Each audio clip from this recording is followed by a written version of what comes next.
we're back and we're talking about work teams. Now, much of what was said in chapter 9 applies to this chapter as well. So, what we said about groups tends to apply to teams. Teams are just a little bit more focused than groups. They tend to be a little bit more aggressively focused on what has to happen to accomplish objectives. So organizations tend to use teams because they offer a better way to align employees' talents, to get people into a group where they can work together in order to achieve these goals. They tend to be more flexible. They tend to be responsive to changes. They tend to facilitate participation in operating decisions. That is, if a team works on something together, they tend to agree more with each other about how to get things done, and they tend to agree and then go move forward and get things done. There are a number of different types of teams. The book talks about problem-solving teams where they're all independently looking at the issue, or self-managed teams where there's no real leader involved, but they're all kind of trying to work together and negotiating what needs to be done in order to get it done. And there's a lot of literature that shows that self-managed teams tend to work very effectively. There's cross-functional teams, that is, people from the accounting and the finance and the marketing and different departments, research and design, whatever, are all working together on a particular task throughout the organization. And then there are virtual teams. If you're doing this online, you're part of a virtual team. Now, virtual teams have benefits. You can be in different places and work on the same thing, and they have drawbacks. It's harder to work with a virtual team than it is to walk down the hall and ask somebody a question. The context of the team is important. So what factor determines whether teams are going to be successful or not? At the top of that list, it has to be leadership and structure. The leadership that either allows the team or operates and functions with the team. Now, you don't have to have a team leader, but you have to have leadership that will at least allow a self-managed team structure if you don't have that. So leadership and structure is important. The structure has to be appropriate to the task that you're trying to complete. Performance evaluations and rewards. What are the incentives involved in team behavior? Now, this is important because sometimes we want team behavior, but we actually incentivize individual behavior, and then you're at cross purposes and it doesn't work. It falls apart because you're not in alignment.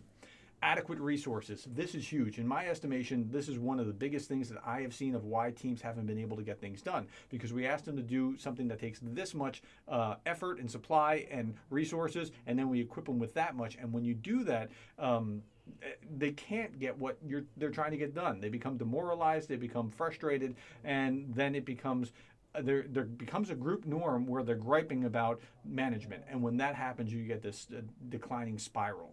Finally, a climate of trust. That relates to the last one, but they have to be able to trust management and they have to be able to trust each other in order to function well. Team composition is an important thing. How many members of the team? What are the abilities of the team members? Can they get along and work together? So their personality is important. Who's going to be doing what? What roles are they going to play?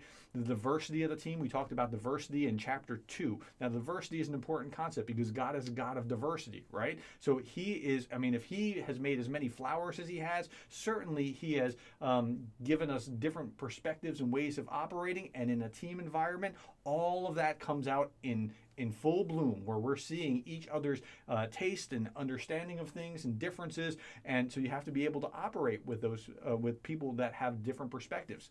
The size of teams, and we talked about that in the last chapter when we were talking about groups. The larger the size, the more the greater the breadth of understanding, but the less effectiveness as far as being able to operate quickly. So you want to be careful with the size of teams as well. If you're trying to create team players, you want to select, train, and reward appropriately. You want to select people that are already going to be team players. At Chick-fil-A, when you walk into Chick-fil-A or you drive through, there are people that are just like leaping out of their skin to say, "Hi, welcome to Chick-fil-A." You can't train that. You have to hire that, right? Same thing with team players. It's hard to train people to be team players. You're really better off hiring it. But then when you do involve training, create team players by working with each other, helping them get along, helping them work with what they have, equip them with what they need in order to get the job done, and reward them appropriately. If they engage in behaviors that are individualistic, that should be punished. If they engage in behaviors that lead to greater team coherence, that should be rewarded. And if all members are rewarded that way, you're going to get more team players. So what are the implications for managers? Effective teams tend to be small. They tend to have fewer than 10 people, preferably with diverse backgrounds. Effective teams have adequate resources, and if management doesn't do that, shame on management for not providing the resources that they need to actually do their job. Effective leadership, management has to either have leadership in the team or create an environment where they can have a leaderless, self-managed team, but you have to create that environment. And then finally, a climate of trust. Trust has to be there or nothing's going to really get done. Okay, that's it. Thank you for your time. And again, what we talked about last week is going to apply to what we're talking about this week in a very large way. So you might want to think through the concepts that we were talking about last week as you approach your material this week. Thanks for your time.